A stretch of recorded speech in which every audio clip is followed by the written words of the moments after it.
8. September 2nd, 1793. I smelled the breath of death for the first time since all this hardship began, and was scared. Diary of J. Henry C. Helmuth, Philadelphia, 1793. From that time, Colette Olive collapsed. The church bells of Philadelphia tolled without cease. Guns were fired in street corners at the common, and a cannon blasted in the public square to purify the air. On top of that, we suffered the constant buzz of mosquitoes, blowflies, and hornets. The din was maddening. The day after our ill-fated tea party, Mother sent a note to the Olives inquiring about Colette's health, but received no response. They had disappeared. She also sent a note to the Ludingtons. No word from them either, thank heavens. Many of the wealthy families were fleeing. We were lucky to get 4 or 5 customers a day. Mother worried even more than usual. I was too hot to care. The violent thunderstorm on Sunday cleared the air for a few hours, but when the sun came out Monday, it baked the streets until the rainwater rose in a ghostly plumes of steam. I felt like a noodle overboiled in the stew pot. The bells continued to toll. I'm going to climb the church tower and cut the tongues out of those bells myself, Eliza grumbled as she beat a dozen eggs. Hand me the nutmeg, child. I passed her the small grater. Don't you have something to do? She asked.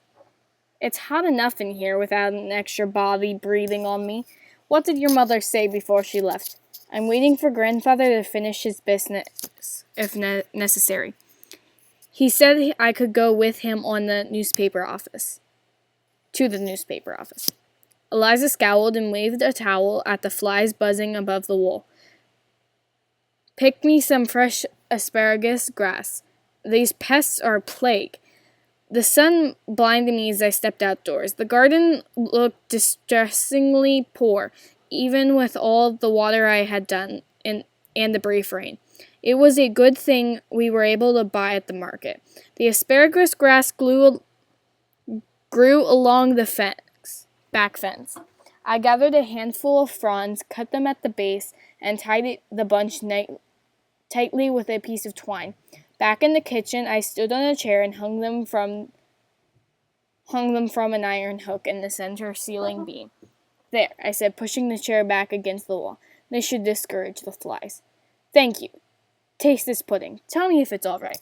I chewed and pondered. It needs more sugar. You think everything needs more sugar. Eliza wiped the sweat off her face with a handkerchief. I think that tea with the Olive sisters affected you. Maybe it would be right for their Edward. She stirred the fire and laid on more wood. Wasn't that long ago folks didn't have any sugar? No coffee or tea either. Please, Eliza, not another history lesson. I'll scream. Eliza harumphed and set the pudding over the fire. Don't you know which is worse? Your moaning or your mother staring out the window, hoping someone will walk in and lay a shilling on the table. We have ugly days ahead of us. No sugar for anyone, rich or poor. No, no. I fanned myself with a wooden spoon. Grandfather says this is trouble, and will soon be over. He says people don't have any gumption anymore. Eliza mumbled something under her breath that I couldn't quite hear. When it came to strong-headed opinions, Eliza, my mother, and my grandfather were evenly matched. She untied her apron and hung it from the hook. Where are you going? I asked. Grandfather and I could run any errand you need. Not this errand, you couldn't. Eliza reached for her pretty straw hat. The Free African Society is having a meeting about the fever. It should prove a lively gathering. I'll return in time for supper. Out back the door of the necessary slammed. Mattie, cook! Called Grandfather. Must I wait all day? Andrew Brown's print shop smelled of ink and grease and sweat, of muscular apprentices carrying trays of lead type from the composing table to the printing press. When I was a child, Mr. Brown let me pick out letters and send them in the form. It had been a thrill seeing my words in print. The printer issued no invitation to me that morning. He was deep in conversation with Mr. Harris as we entered.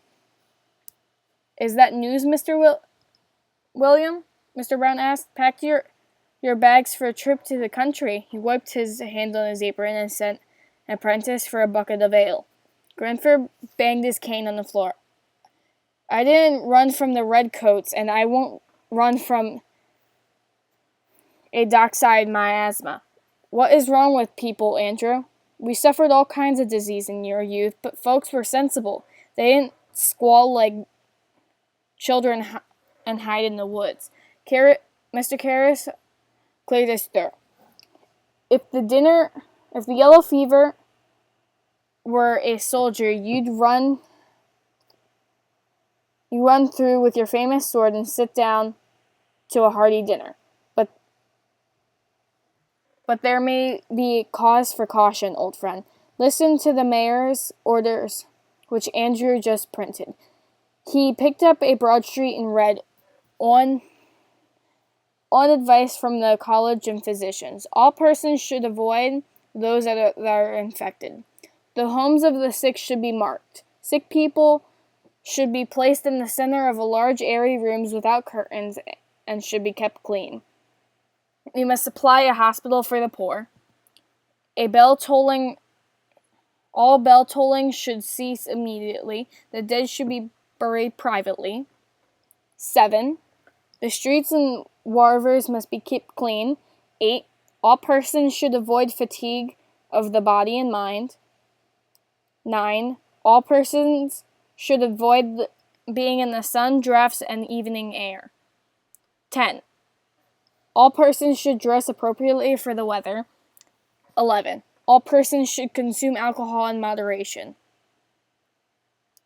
"I'm glad they'll stop ringing the bells," I said. "Sensible advice, most of it," Grandfather said. I don't understand why so many run scared. They've taken over Ricketts Circus building on 12th Street to house the poor," said Mr. Brown.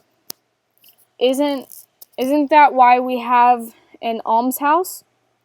asked Grandfather. "The almshouse is closed. They want to protect their residents from the disease, so the fever victims lie on the floor of Ricketts with little water and no care. Once a day they remove the bodies for burial. A neighbor threatened to burn the place down if the sick are not removed," explained Mr. Karras. "But where will they go?" asked Grandfather. "No one knows. I haven't heard of it. They were burying fever victims every day." "How many have died, Mr. Karras?" I asked. He turned to Mr. Brown. "How many dead, Andrew?" Mr. Brown shrugged. "It's hard to say with certainty. I've heard it several hundred at least," said Mr. Karras. Grandfather paused. "Even a few hundred isn't enough to call an epidemic," he said. "Some doctors warn we may see 1,000 dead before it's over. There are 40,000 people living in Philadelphia. William, can you imagine if 1 in 40 were to die?" The room quieted as we pondered the number. "I don't believe it," Grandfather said. Finally, "People exaggerate. What news from our friend Evans?" Mr. Brown looked up. "His wife is ill, and he has closed up his shop. My business dwindles daily. I have already lost one of my lads, gone to his family in Wilmington. Mrs. Olivier said that everyone of fashion has fled to their country estates," I offered. "I heard one of her daughters was stricken," said Mr. Brown. Myself, I straddle a fence. One foot stays here in Philadelphia, the other foot in the country. We know the air there is pure and people safer. I say safer, mind, not safe. There are reports of fever in Bucks County in Delaware." "What of the government, then?" Grandfather asked. "Jefferson still comes into town every morning, though he says he'll quit soon and retire to his farm in Monticello," says Mr. Karras. "Bah, we don't need Jefferson. We have a general. President Washington won't abandon us." Mr. Karras blew his nose loudly. "The president retires to Virginia for a respite respite every September. He is not a man to change his habits. Even if he called the Congress back, he would dare return. I tell you, William, men who stood unafraid before British cannon run in fear from this foul pestilence. I fear for Philadelphia, I fear for the people, I fear for myself. Grandfather did not say a word as we walked home. I silently counted on my fingers 28 days until the end of September, and then on into October until the first frost. Frost always killed fever. Mr. Karras said it drained the poison from the air. The Ludingtons were sounding better. Slopping pigs couldn't be that much harder than serving in the front room, and it would be better than failing ill or dying. It be there over harvest. They would make me work in the fields and feed me bread and water, but I wouldn't get sick. Grandfather stayed silent until we were approaching a limping man dressed in dark rags, pushing a cart. Wonder where's that fellow going, he said. Looks like he belongs to the waterfront. A thin white arm flopped over the side of the cart as it jostled over the cobblestones. Hello, good man, called Grandfather. There's no place for the dead up here. Hello. The man ignored us and pressed on steadily. Perhaps he's transporting a poor woman to the Ricketts Circus, like Mr. Karras said. I suggested she should be moved at night when good people are safe in their beds. Now what is he doing? The man stepped at the corner of High and 7th, in front of our coffeehouse. Grandfather sped up. Sir, I protest the most vehemently. I lifted my skirts and ran ahead of Grandfather. The unnamed fear shot through me, my eyes filled with tears. No, this is too much. Grandfather called angrily. Sir, he shouted, take that away from my home. Off with you now, take your cargo, or I should call the constable. The man turned back and looked at Grandfather, then lifted the handles of the wheelbarrow and dumped the woman on the street. Well, Mother, I screamed. Is that the end? The end!